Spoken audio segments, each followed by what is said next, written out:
Let's just read a little bit of this right here, about 10 minutes. Let me see what we can cover in 10 minutes. History and meaning of New Year's Eve celebration. You ready?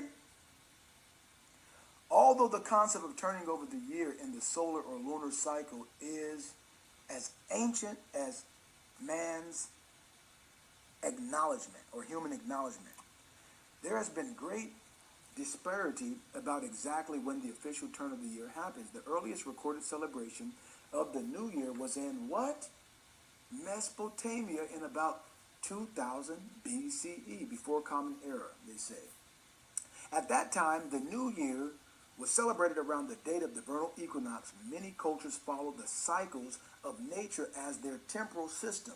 And I'm going to show some videos about that. And that meant the New Year was usually celebrated between the winter solstice and the vernal equinox. It was decidedly a return of the light holiday.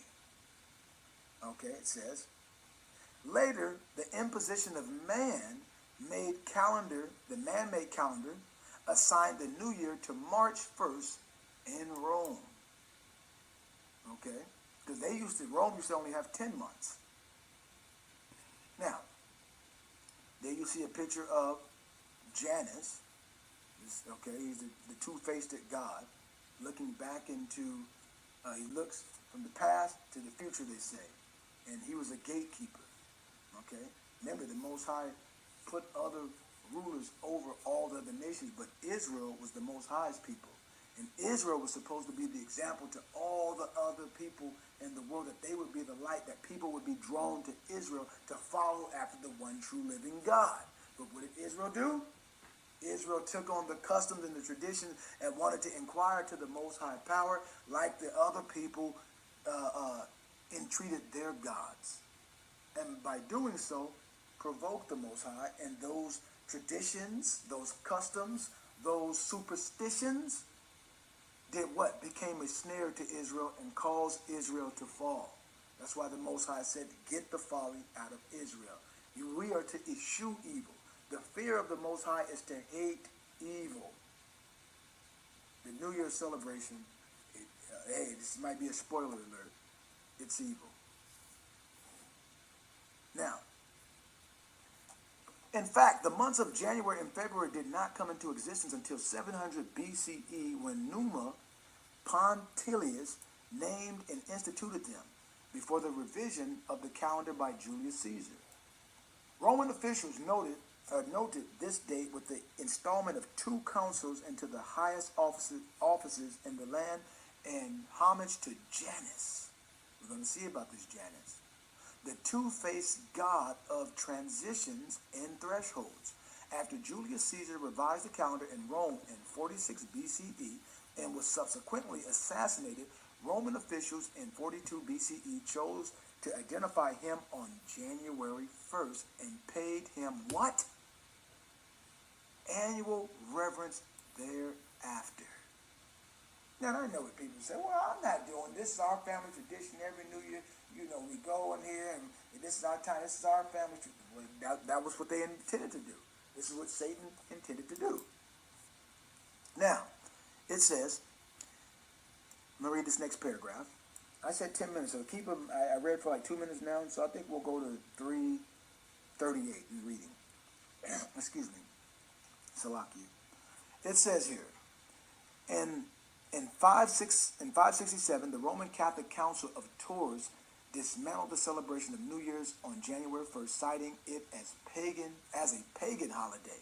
During this time, the New Year was celebrated regionally on different days throughout Catholic Europe, or Catholic Europe.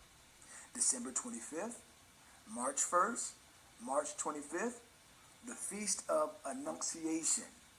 And Easter represents some of the approved, that Easter, now they would tell you that Easter, see, now when they say we, I'm not talking about the true descendants of the Israelites. When they say we, we're talking about those in pagan, pagan Rome, okay, in 321 AD, right? Or 325, 321 AD at the Council of Nicaea. From who? From from pagan Constantine, the Roman Empire, who said they would take on, well, the Christians, we'll take on that, because remember the first century church or assembly, they kept the Sabbath, they kept the feast days, they kept Passover. So what they would do is they put Easter or Ashtar or Astareth. Remember we talked about her. That's the wife of Nimrod and his mother. So, reading on. So they said, and Easter represents some of the approved days for the celebration of the new year. Let's read on. Next one. But oh, how those rascally pagans persisted in the 7th century. Flanders, Netherlands, Roman Catholic Saint, if I'm pronouncing this right, Eligius, wrote a warning about New Year's celebration. Don't make victuals, little female statues. Vitula in Latin means old woman. Little deer or idiot, how do you pronounce that? Iticos? I don't know, I'm bad in that. Ioticus. Or set tables at night for the house spirits. Or exchange New Year's gifts or supply superfluous drinks, the drinking. In 1582, Gregorian calendar reinstalled New Year at January 1st. Though many countries still continue to observe their own dates and celebrations, notably the British Empire, including the U.S. colonies. See, so the colonizers came over and got the 13 colonies. Did not acknowledge January 1st as the official start of the new year until 1752. Prior to that, British New Year was celebrated on March 25th, Lady Day. You can read all about this in the two Babylon. Hicks, if I'm pronouncing it right, the two Babylons. It's pagan. New Year's Eve Day in the U.S. falls on the borderline between December 31st and January 1st in the Gregorian calendar. Thus, January 1st as the official New Year in the U.S. is what? Man-made. So when we say man-made, now we know there's a man, but behind that man is who? Told you earlier. That's right. Satan's over the principalities, the powers, and spiritual wickedness. We know he's the one at the top. But they put gods up there like Janus or whatever, demon gods. Okay. So it says here, the first, I read that part, was man-made, acknowledgement of a natural event, the Earth's journey round the sun. After all of the back and forth of religious politics around this date in Rome and beyond, we can hardly call it purely secular holiday. It's not purely secular. So if New Year's is actually a spiritual holiday, you see all the people talk, oh, I ain't spiritual. No, you were practicing something in a spiritual thing. You are religious. Babylon is a religion.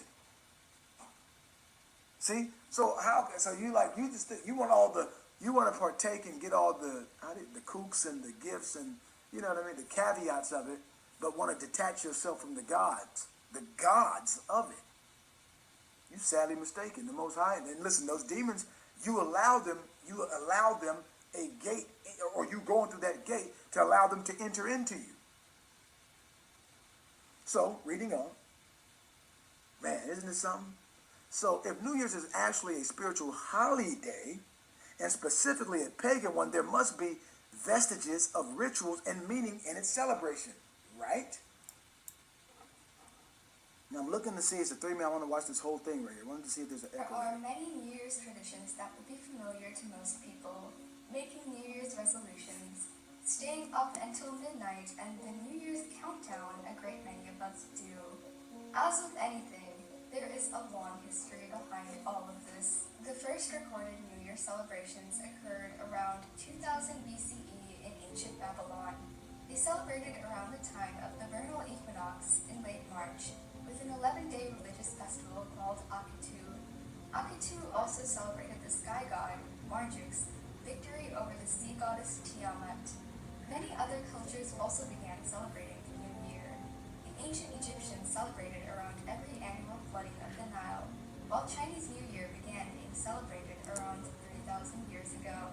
The Romans had celebrated the new year around the time of the vernal equinox in March. When Rome was still a kingdom and not yet an empire or a republic, the second king of Rome added the months of Januarius and Februarius to the Roman calendar.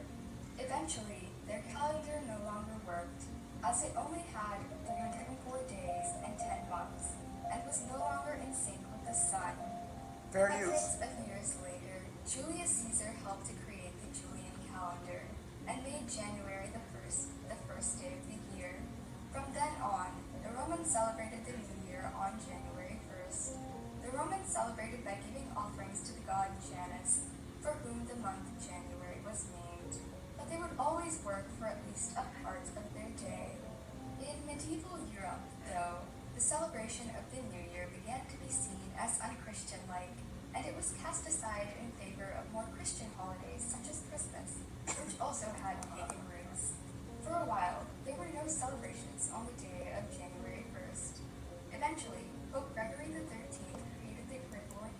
Now see, that's the same pope. That's that same pope that we were talking about.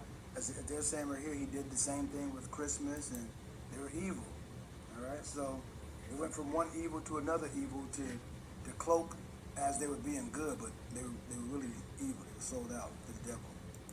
Calendar in 1582, as the calendar was no longer in sync with the sun. The new year would again be celebrated on the 1st of January. The Gregorian calendar jumped forward 10 days, and many Catholic countries in Europe were very quick to adopt the calendar, while other countries took much longer. On September 2nd, 1751, the British adopted the Gregorian calendar. What a shock it must have been for those in the British Empire when they woke up on September 14th instead of September 3rd. Until then, Britain had been celebrating the New Year in March. Russia would not adopt the Gregorian calendar until after the Revolution in 1918. Today, many people celebrate the New Year on January 1st, thanks to Julius Caesar, Pope Gregory the 13th, and many others. Nowadays, we celebrate the New Year with fireworks, staying up until midnight, and in America, the iconic ball drop. New Year's has certainly evolved very much from the celebrations of Akitu in March to the offerings to the Roman god Janus, to counting down the seconds until the new